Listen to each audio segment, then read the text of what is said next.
hear me out.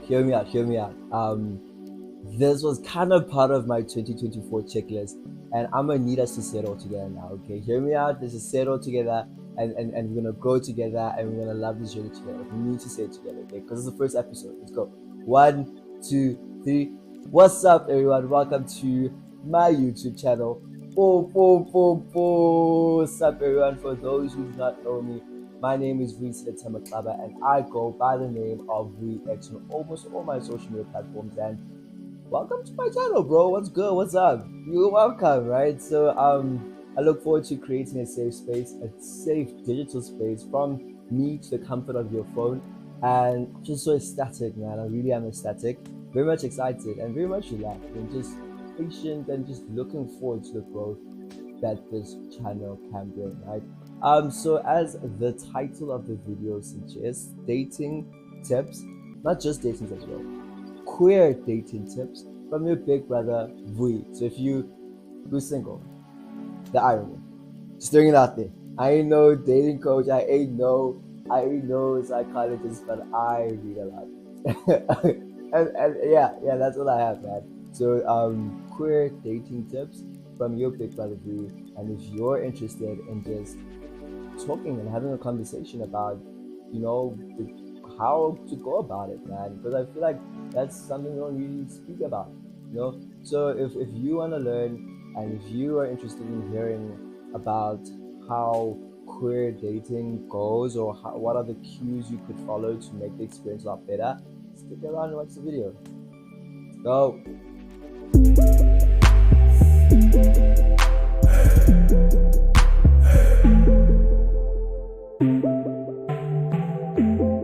Tip would be, are you ready, my guy? Are you ready? Am I ready? I think this is such an important rule or first step that one needs to come to terms with if you are trying to start dating and you want something sustainable and authentic. Understanding that you're ready to be in spaces where you need to be vulnerable, right? Understanding that you are ready, you are at a place where you are comfortable with who you are. You're in a place where you're not only comfortable with who you are, but you are willing to share a lot of those vulnerable parts of who you are with someone else, right? And that is so crucial. And I think that's what I made it my number one point, because it's a journey with yourself that you need to understand, and then there's that journey that you need to then convey and make sure that the other person understands and they're on the same page in terms of who you are and how you present yourself. So it's very crucial to have a big understanding of who you are. So when you're ready to share yourself with someone else, it's easy, it's simple, it's transparent, right?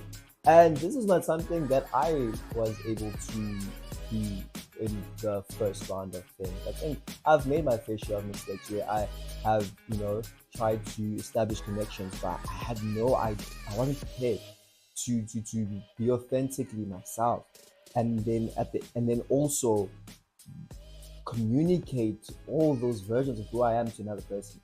So the first point is, are you ready? Are you ready, my boy? My boy, are you ready? Are you ready? Point number two is what I okay, so what this is a very cool point, but I need you to stay with it. It's a very interesting point. You want to understand your energy, right? So when it comes to a relationship between a guy and another man, there is a lot of energy involved, and society has basically defined and boxed a lot of those energies. So you have a lot of masculine energies, and you have a lot of subtle and more submissive energies, right? And whatever you resonate with is completely up to you, right?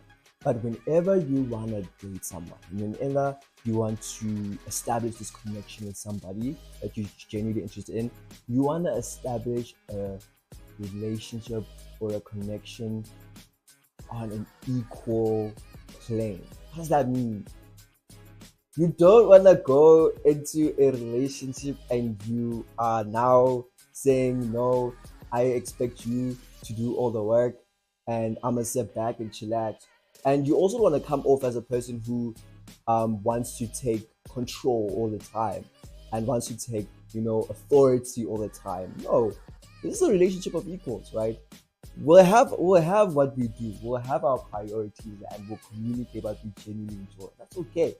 But it's important that you establish a horizontal relationship where it's equal grounds, we're both adults, and we're establishing a connection where we both take responsibility of ourselves. And that is so crucial because then that prevents toxic relationships where someone is taking too much responsibility and you are then objectified as an individual, right?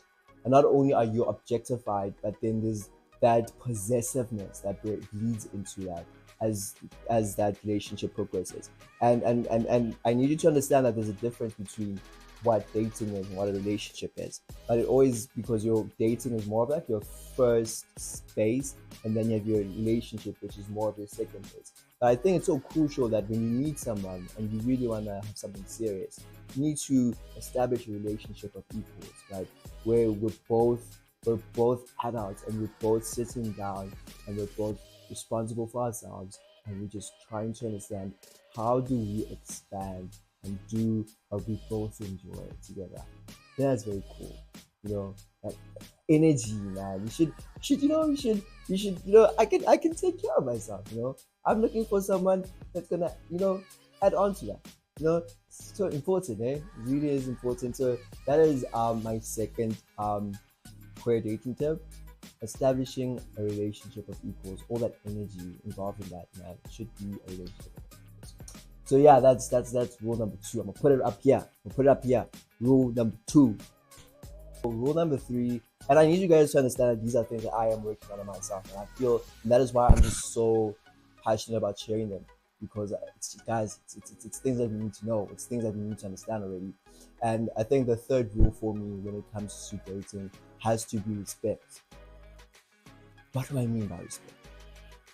My boy, you need to have so much respect in yourself that you know when to leave, and equally so, you need to have so much respect in yourself that you know, or you are able to recognize a good thing when it's facing you. Those are so crucial, so important things. You need to build such a transparent relationship with yourself where you are able to be honest, to see the things that work for you and things that don't work for you. And that is such an important point, because often we stay in situations or scenarios where they are not sustaining us, and they're not sustaining our idea, our core idea of a healthy relationship. And that is so dehumanizing, to stay in something that slowly eats away who you are, bro. And I think this is so crucial for my community, because often we come across DL change. Red flag. I'm gonna put it up here. Red flag. DL change. We come across such, and it becomes so difficult, because you're basically signing up to hide underneath someone's shadow because they are not comfortable yet with who they are. You deserve to be seen. You deserve to be recognized. You deserve to be loved. You deserve to be loved proudly and loudly. And I think that's why this third step is a step that urges you, that gives you the permission to be selfish and to be like, hey yo, if that's what you're into, then I gotta leave, bro. I genuinely gotta leave. So yeah, have respect to just leave things. Okay, so we are number four now, right? So we're on queer dating tip number four, and queer dating number four is a really good one. It is basically understanding, accepting rejection. Guys, this is such an understated point, for me personally, because I feel like society has really made it a negative thing to be told no.